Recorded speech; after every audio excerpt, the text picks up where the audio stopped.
आप देख रहे हैं सिटी इंडिया न्यूज चैनल, हक की आवाज की तारीख में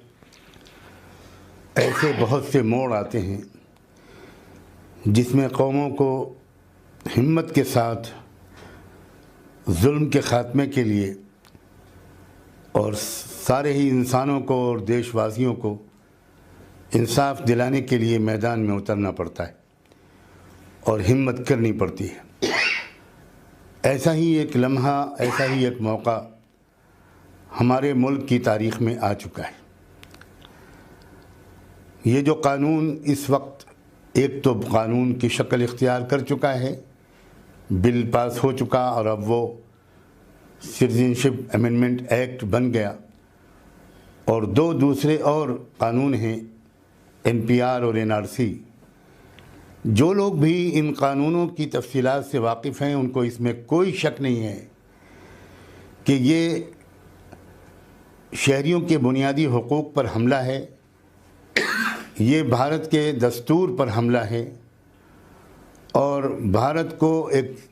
सेक्युलर डेमोक्रेटिक कंट्री के बजाय एक फाशिस्ट मुल्क बनाने की तरफ एक बहुत बड़ा ख़तरनाक कदम है। इस सिलसिले में अभी आपने सुना कि बहुजन क्रांति मोर्चे ने 29 जनवरी सन 2020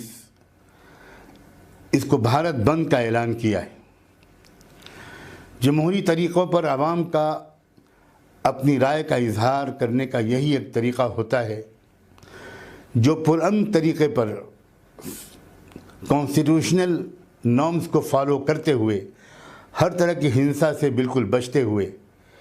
अपनी बात को सरकार तक पहुंचाने की कोशिश की जाए। ये पहल बहुजन क्रांति मोर्चा ने की है, ये एक काबिल कद्र मौका है। और इस सिलसिले में मैं एक बहुत अहम बात तमाम मुसलमानों से ख़ास तौर पर और अपने SC ST और OBC और माइनॉरिटीज़ के दूसरे तमाम भाइयों बहनों से ये कहना चाहता हूँ कि ये बात अभी एक SC ST और OBC तक नहीं पहुँच पाई है कि ये कानून सिर्फ मुसलमानों के ख़िलाफ़ नहीं है। इसका जो नुकसान मुसलमानों को पहुँचेगा उसी तरह का नुकसान, और अगर हम तादाद को ख्याल करें तो उससे ज़्यादा नुकसान SC ST और OBC के लोगों को, दीगर माइनॉरिटीज़ को पहुंचने वाला है। और असल में ये एक तैयारी है कि भारत पर इस कॉन्स्टिट्यूशन के बजाय मनुस्मृति लागू की जाए, ये उसकी पूरी तैयारी है। ये मौका है भारत बंद का कि इस वक्त सिर्फ मुसलमान नहीं, तमाम माइनॉरिटीज़ और SC ST और OBC के लोग, एक एक जवान, एक एक बूढ़ा, एक एक मर्द, एक एक औरत, वो इस भारत बंद को कामयाब बनाकर ये साफ पैगाम दे कि हम सब अब जागरूक हो चुके हैं और हम सब एक हैं और हम सब मुत्तहिदा आवाज़ के ज़रिए से इन कानूनों को रिजेक्ट करते हैं। और जैसा कि अभी आपने सुना, ये बात भी कही गई और बड़ी दिलचस्प और अहम बात है कि अगर आपको NRC करना ही है तो आप DNA के आधार पर NRC करें, हम उसके लिए तैयार हैं, क्योंकि उससे साबित हो जाएगा कि विदेशी लोग भारत के मूल निवासियों को विदेशी करार देकर अब बाहर निकालने की तैयारी कर रहे हैं। मैं उम्मीद करता हूं कि ये भारत बंद मुल्क की तारीख़ में ये एक संग मील साबित होगा, एक माइलस्टोन साबित होगा, क्योंकि इससे देश की जो असली मेजॉरिटी है वो सामने आएगी कि देश की असली मेजॉरिटी क्या है। असली मेजॉरिटी मजलूम समाज की है, जिसकी तादाद 75-80% या उससे भी ज़्यादा की है।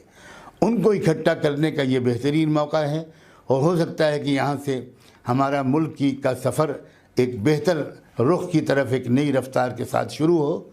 मैं पूरी क़ुव्वत के साथ आप सबसे अपील करता हूँ कि आप इस भारत बंद को कामयाब करें और उम्मीद करता हूँ कि आप इस अपील को बहुत ही सीरियसली लेंगे। बहुत बहुत शुक्रिया।